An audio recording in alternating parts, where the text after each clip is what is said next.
नमस्कार। आप सबकी सेवा में मैं एक बार फिर आपका दोस्त कपिल कुमार भार्गव हाजिर हूं विधि का एक और नया ज्ञान से भरपूर वीडियो लेकर के। देखिए दोस्तों इस वीडियो के माध्यम से मैं ये बताना चाहता हूं कि जैसा कि मुझको कमेंट्स आए और मेरे काफी व्यूअर्स ने ये पूछा कि सर एनसीआर और एफआईआर के बीच क्या डिफरेंस होता है, क्या इसमें कोई ऐसे अंतर हैं जिसे जानना हमारे लिए बहुत जरूरी है। तो डेफिनेटली दोस्तों आप सबके लिए ये जानना जरूरी है कि एफआईआर और एनसीआर के बीच क्या अंतर होता है, एग्जैक्टली एनसीआर क्या है। तो इस वीडियो के माध्यम से हम इसी बिंदु पर जानकारी प्राप्त करेंगे। दोस्तों जैसा कि आपने मेरे और वीडियोस देखे होंगे उसमें एफआईआर क्या होता है वैसे तो आपको पता होगा, फिर भी मैं आपको दिखा दूं। ये एफआईआर है। एफआईआर सेक्शन 154 सीआरपीसी के तहत दर्ज की जाती है।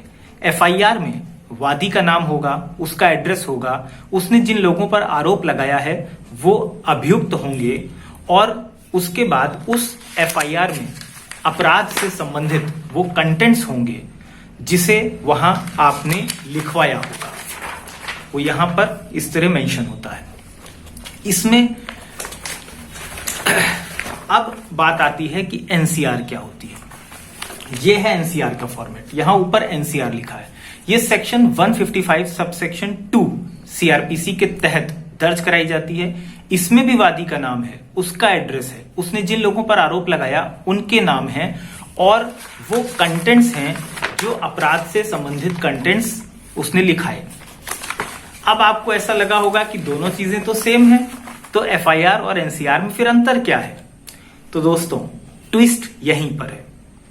एफआईआर किसी अपराध के कारित होने की प्रथम सूचना रिपोर्ट, लेकिन किस प्रकृति का अपराध?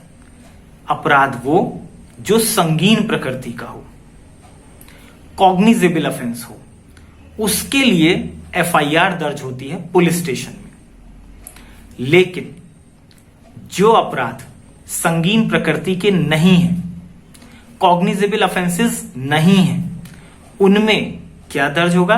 NCR, non cognizable report. और एक बात, अब आप यहां यह जानना चाहेंगे कि एग्जैक्टली हम कैसे जानेंगे कि कौन से मामले एफआईआर में जा सकते हैं और कौन से एनसीआर में। एक बात ध्यान रखिएगा, एफआईआर और एनसीआर दोनों पुलिस स्टेशन में ही दर्ज कराए जाते हैं, किसी अपराध के संबंध में ही दर्ज कराए जाते हैं। लेकिन अब मैं एक एग्जाम्पल आपके सामने रख दूं, अगर कि जिन मामलों में चोरी होगी सेक्शन 379 आईपीसी, रेप होगा सेक्शन 376 आईपीसी, डकैती होगी या लूट रॉबरी होगी सेक्शन 395 आईपीसी और सेक्शन 390 आईपीसी एटसेट्रा, इनमें क्योंकि ये गंभीर प्रकृति के अपराध हैं, कॉग्निजेबल ऑफेंसेस हैं, नॉन बेलेबल ऑफेंसेस हैं, इसलिए इसमें एफआईआर होगी।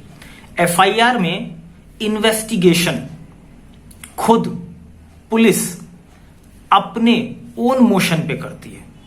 यानी जब आप जाकर के एफआईआर लिखा देंगे पुलिस स्टेशन में, तब उसकी विवेचना वहां के किसी भी पर्टिकुलर सब इंस्पेक्टर या इंस्पेक्टर को दे दी जाती है और वो उस मामले की इन्वेस्टिगेशन करते हैं। इसके ठीक उलट जब हम एनसीआर पे फोकस करते हैं तो एनसीआर में मान लीजिए आपकी किसी से थोड़ी सी तू मैं हो गई, कुछ गाली गलौच हो गई, कुछ हल्की फुल्की स्कफलिंग, यानी कि अगर किसी से हाथापाई हो गई, स्कफलिंग हो गई और एब्यूजिव लैंग्वेज प्रयोग कर ली या किसी ने आपको पुश कर दिया या धक्का दे दिया, तो ये बहुत हल्की धारा का मामला है। सेक्शन 323 आईपीसी, 504 आईपीसी, 506 आईपीसी, इस प्रकार के मामलों में एनसीआर यानी नॉन कॉग्निजेबल रिपोर्ट दर्ज होती है, जो एक प्रकार से बेलेबल ऑफेंस होते हैं, जिसमें जो मुल्जिम होगा, जिस पर आरोप लगेगा, उसको पर्टिकुलर पुलिस स्टेशन से ही जमानत पर, निजी मुचलके पर, पर्सनल बॉन्ड लेकर छोड़ा जा सकता है।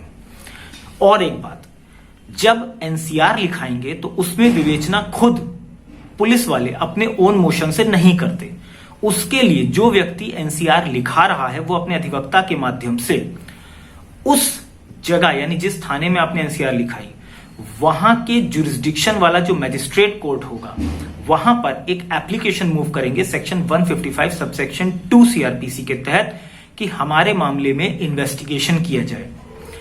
केवल तभी जब न्यायालय एनसीआर में दर्ज मामलों में विवेचना का आदेश देगा तभी विवेचना उसमें होगी, अन्यथा नहीं होगी। तो दोस्तों, जब भी एफआईआर लिखी जाएगी तो संगीन अपराधों में लिखी जाएगी, हल्की धाराओं में एफआईआर नहीं लिखी जाती। लेकिन जब हल्की धाराओं के मामले होंगे, नॉन कॉग्निजेबल ऑफेंसेस होंगे, आसंज्ञेय प्रकृति के अपराध होंगे, गंभीर प्रकृति के अपराध नहीं होंगे, तो एनसीआर लिखी जाएगी।